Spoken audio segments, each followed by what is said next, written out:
Hi everyone. In this video, we're going to be walking through the quote confirmation process for Elemental products using the Elemental Appliances and Software console service. The process begins with an email that looks something like this. The email contains PDF copies of the quote or quotes that your account manager has prepared for you.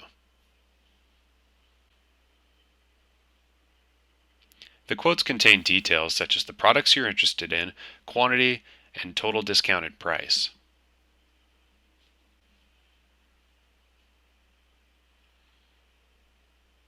To view these quotes in your AWS account, simply click the View My Quotes link in the body of the email.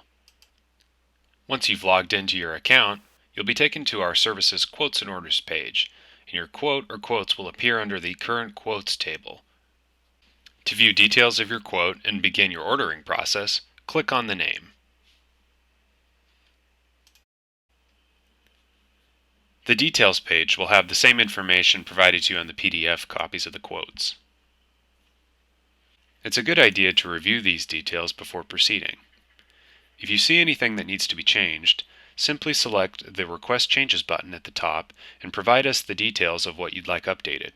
We'll make the changes on our side and sync the quote back to your account. You will not need to get a new email. Let's proceed with the Confirm Quote route for this example. The first step in the ordering process is to specify your purchase order information. There are three options: prepayment, My Company Purchase Order is attached below, and the last one, My Company Purchase Order must be downloaded from our vendor portal. Most customers select My Company Purchase Order is attached below because their procurement team requires a purchase order. We'll enter the PO number in this field and then upload our purchase order document.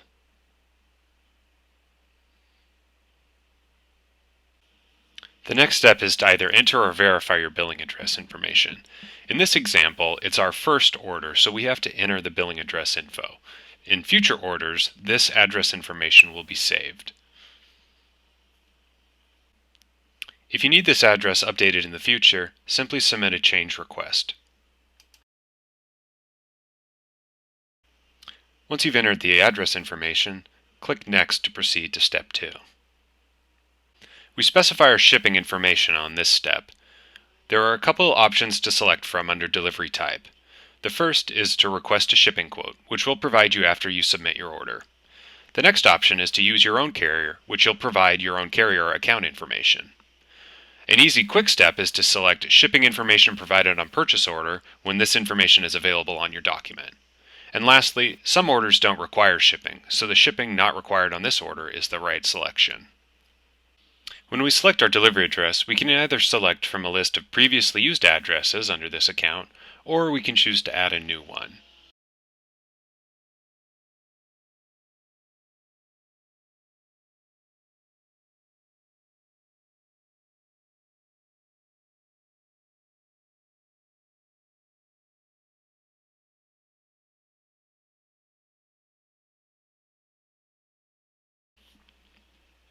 Once the address has been entered, select the Validate button. Our service will validate the address and return a suggested one if it can find one. You can denote this by the green checkbox under the status column on the right. You're still free to select the address as you entered it. Just be aware that we may have to reach out to you after you've placed your order for information. You can see that this address has been saved to your previously used addresses and will be selectable in the future. The next step is to provide order contact information.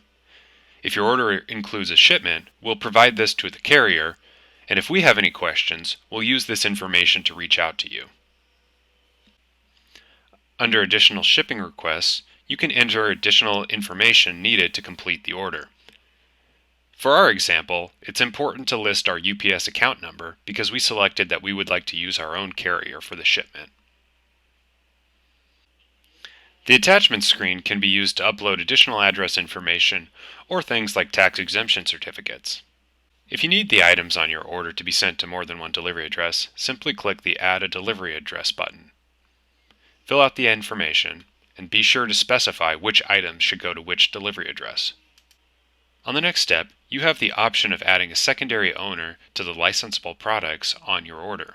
We recommend reviewing the user guide and FAQs for more details about this feature, but at a high level, it enables a second AWS account to view your licensable products and download software for them. If you'd like to take advantage of this feature, simply provide an owner contact email and the AWS account ID, and we'll send them an email with a link to view these assets in their activations feature.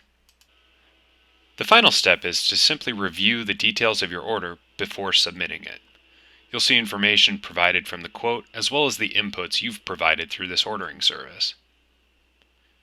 If anything needs to be changed, simply click the Edit or Back button. If everything looks good, click Submit Order to submit your order to our order fulfillment system. You'll be taken back to the Quotes and Orders homepage, where you'll see a green banner confirming that your order has successfully been submitted. You'll also note that the quote that you confirmed is now under your quote and order history with a status of quote confirmed. You can view the quote by clicking on it, and you'll see the date in which it was confirmed, and if there was shipping involved, you'll see the tracking number under the tracking number field. And lastly, you'll receive an email confirming that we've successfully received your order. We're excited to have you try this new service out, and we look forward to working with you. Thanks for watching.